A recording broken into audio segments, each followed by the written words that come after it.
Hello, hello. It's Topic Tuesday. Hello, welcome. I am Dr. Sheena. Yes, I'm live. I am Dr. Sheena. It is Topic Tuesday, and it is really nice to be here. Hey, girl. Hey. It is Topic Tuesday, and I am talking today about communication struggles in your relationship. So it's nice to see you. So I'm just going to give people a few minutes to come on board for our live today. Just send an emoji letting me know how you're doing. What a nice surprise. It's always nice to see people here. So again, I am Dr. Sheena. It is Topic Tuesday, and today we're talking about communication struggles or struggles in your communication. So I've received a lot of feedback about people wanting to hear more about communication and what are ways to improve communication in your relationship. So what I'm going to do today, I'm going to talk about some of the struggles and why it's so important to communicate. Communication is such a big topic. It's a huge topic, and so I really would like to understand or be able to explain a bit more about why it's so important, and if we can break down some of the common pitfalls in communication that are often coming up. So I'm just going to send this, make sure my phone is on Do Not Disturb so I don't get any interruption. Okay. I'm back, and I'm going to let a few people know I'm here.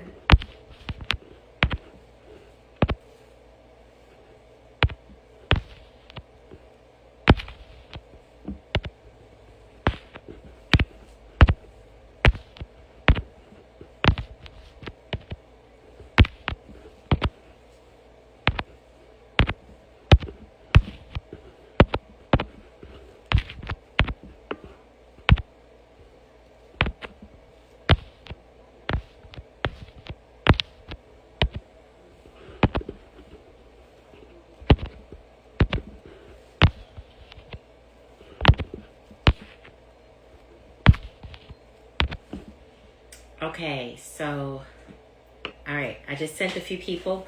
All right, so again, I am Dr. Sheena. This is Topic Tuesday, and I'm going to get started with first wanting to ask a question for you all. What is the biggest communication struggle in your relationship?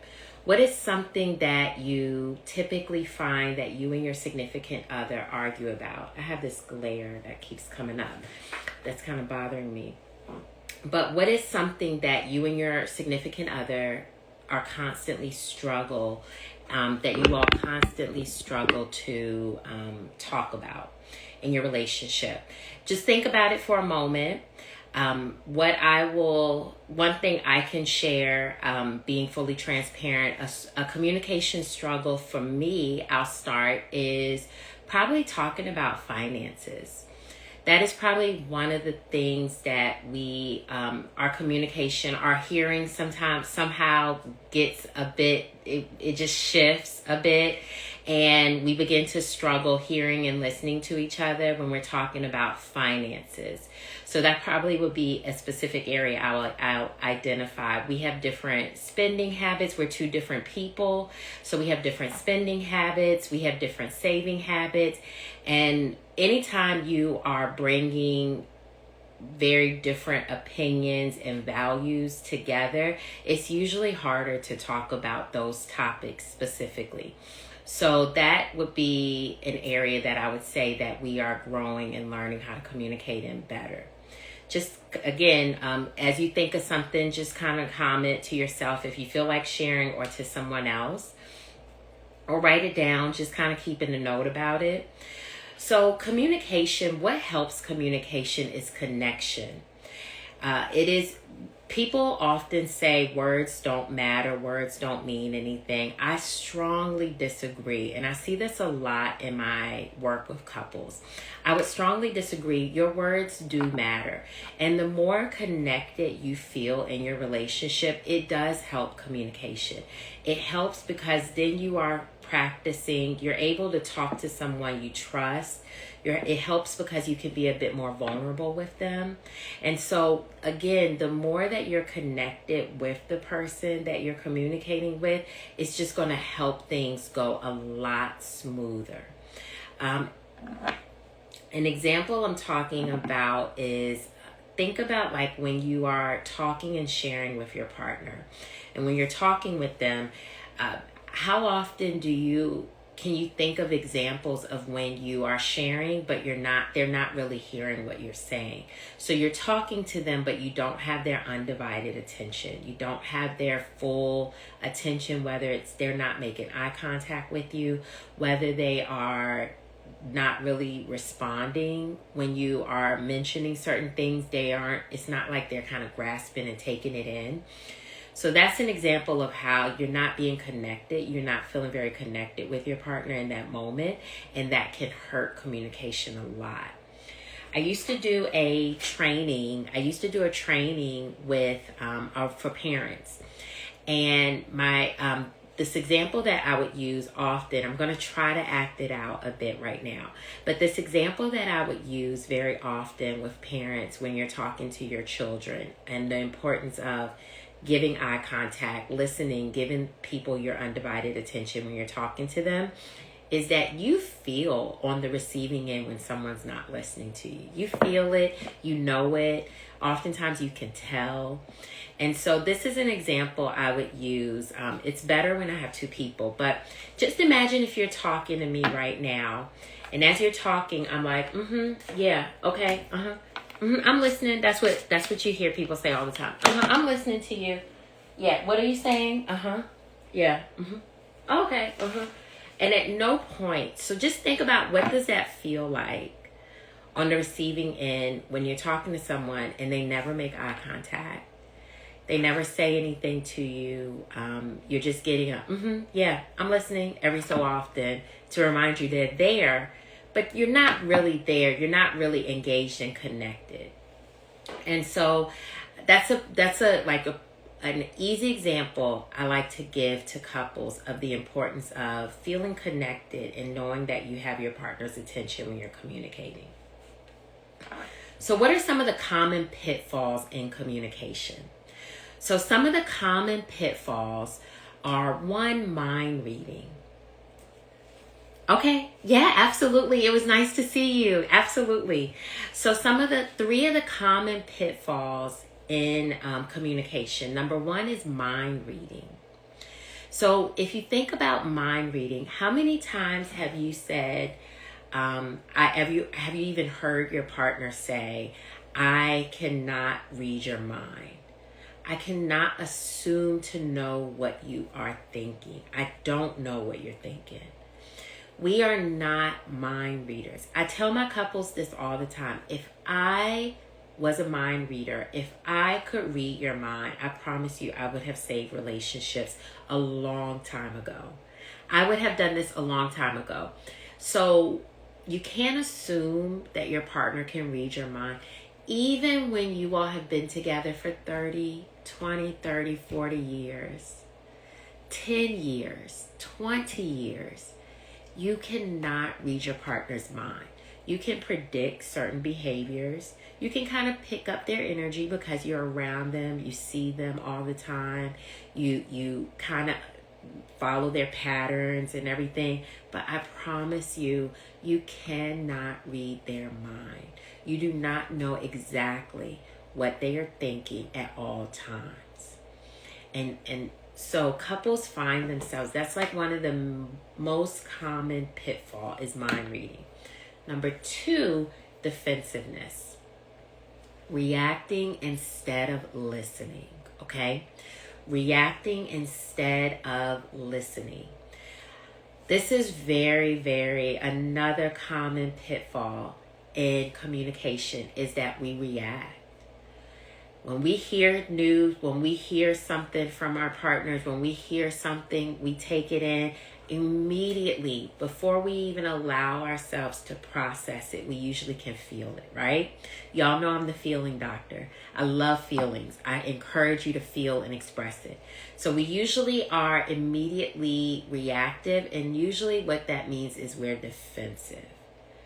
So we hear something from our significant other, we feel it, it didn't come out the way they said it, the tone they used, how they said it, the words they used. Oh, our defenses get high. We get defensive and we start reacting to those feelings and those defenses instead of actually listening to what they're saying and comprehending and processing it. We immediately, and so for defensive, for some people, looks like I'm shutting down and I'm not saying a word. It could mean I am about to curse you out. I'm about to tell you X, Y, and Z of why you are wrong. It could mean I am expressing my feelings, but in a way of I can't really communicate it. So I'm hurt, I'm mad, and I don't know how to express that. So I may just get very loud and be very threatening towards you. So our defensiveness is another common pitfall. That's number 2 common pitfall in communication. Number 3 is disconnection. Okay? This is when you shut down. Instead of engaging, this is when you are no longer engaging. You are no longer talking with each other, with your partner. You have shut down and you are essentially, the person can no longer reach you. You are no longer reachable. You are no longer able to engage. Disconnection. So when that happens, of course, conversation is ended and there is no longer an interaction happening.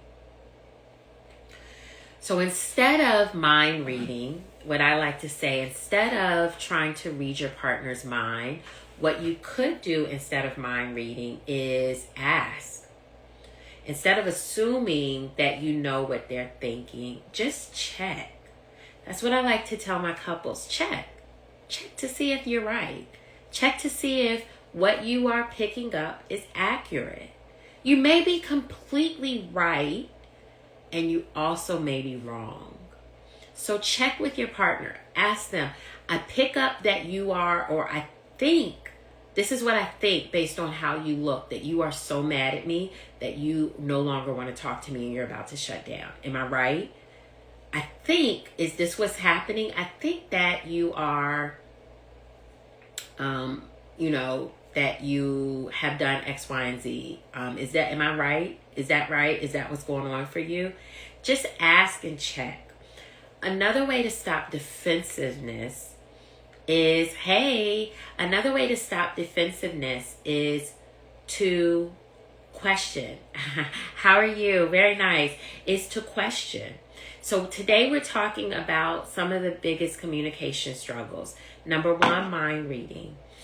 Trying to read your partner's mind, assuming you know what your partner is thinking. Number 2, defensiveness, reacting instead of listening.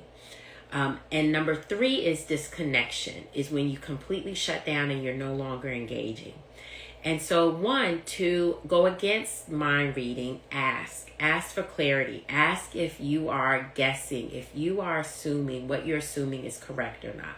Number 2 is with defensiveness. Another way to stop defensiveness is to, instead of reacting, pause. This is so different, you all. Pause, take a moment, and then just take in what they're saying. Make sure you know and fully understand what they have said to you before you react to it. Make sure you know and you have clarified. What this technically looks like is you actually repeating back to them in some form, in your own comfortable way, of what they have just said to you. So that you all know that you are responding to this is what we're talking about, not something from the past. And number three, in order to, a solution for disconnection is, instead of shutting down, something you may have learned how to do in your past, try something different. Instead of saying, I'm not going to do this with you, I'm shutting down, I'm not going to talk anymore, instead of getting quiet and kind of isolating yourself, stay engaged with them. Stay engaged, keep trying to talk, okay? Keep trying to talk. So a simple way to start doing this is, one, many of you may have heard this, but you cannot stress this enough, using I statements. Use I statements. I feel X when X happens. This is like classic communication one-on-one. Instead of telling the other person, hey, instead of telling the other person how they feel, you communicate and speak with how you feel first. I feel what? I'm thinking what? I notice what? And you fill in the blank. But what it is you take ownership of what you're feeling, what you're thinking, instead of focusing on the other person and how you think they're responding. Thank you for the hearts. You own what you're feeling, what you're thinking, and you share it with them. Another way is to listen. This is communication. A big part of communication is listening. Listen, stay present. Listen to what your partner is saying. Don't interrupt. Fully take it in. Listening is a huge part of communication, and you have to be able to listen in order to communicate and respond back. Another thing is validate. Okay? When I say validate, what I mean is you are acknowledging what I have said and what I feel, even if you disagree. You may think your partner is wrong. You may think they are saying something that is completely inaccurate. Hey, how are you? We're talking about communication struggles, and we're going over pitfalls in communication. I am Dr. Sheena. It's so nice to have you all. So validate. I'm talking about some other ways to communicate. You have to use I statements, own what you're saying. Number two, listen. And number three, validate. Acknowledge what your partner is feeling. They just shared, I'm stressed. I feel so upset. I am mad that this isn't done, or we needed to go here and now we're not here, we're late, or you didn't sign up for this, or whatever the issue may be. Just acknowledge, yeah, I do hear you. And I don't mean that you need to be very technical and act like a therapist like me. I don't want you to get in the therapy role, but what it is you're just, I hear you. I do. I hear you. I hear your frustration. I do. I'm not ignoring it. I do hear it. I may not agree with it, but I do hear your frustration. I do. And then you can proceed of how you want to proceed. But that validation of, I do hear you, I do see you in that moment where you are sharing and expressing your distress. I don't want you all to lose that moment, because oftentimes in communication, when we're communicating, most of you all know in relationships, we're not communicating about that specific instance or that specific thing at that moment. It's usually something much deeper. And so when our partners are expressing their frustration, their anger, which is how it usually comes out, it's usually connected to something much deeper. And so for them to express themselves, and you are the person that hears them and sees them, I promise you it means the world. It makes a big difference when you know that your partner is listening to you and you know that they hear your frustrations, whether you agree or not, okay? So I want you all to try this. If you do it already, that's great. I want you to try this. Ask your partner how they feel today and just listen. Just listen, give them eye contact, give them at least about 5 minutes of your undivided attention. How was your day? How are you doing today? And just hear them. Initially, they may not respond, especially if you all don't talk like this. But just start. Again, this is a practice. This is a muscle that you have to build and practice doing, okay? Any questions or comments you all want to leave with me as we're here at the end? Also, if there are topics that you all want to hear more of, please send me a DM. Let me know. I would love to make sure that I'm talking about what you all want to hear. So let me know what you are thinking, what you want to hear more about, what you're struggling with, and you would like for me to talk about it. Thank you so much. I appreciate that so much. Thank you. If you are interested in further services with me, then please reach out to me. My website, mendingheartstogether.com. Hey, mendingheartstogether.com is the best way to get in touch with me if you are interested and you would like to sign up for services. Again, I am Dr. Sheena. You'll be able to see this whole video on my YouTube channel under Dr. Sheena Mending Hearts. You all have a wonderful day, and I will see you next Tuesday. Bye.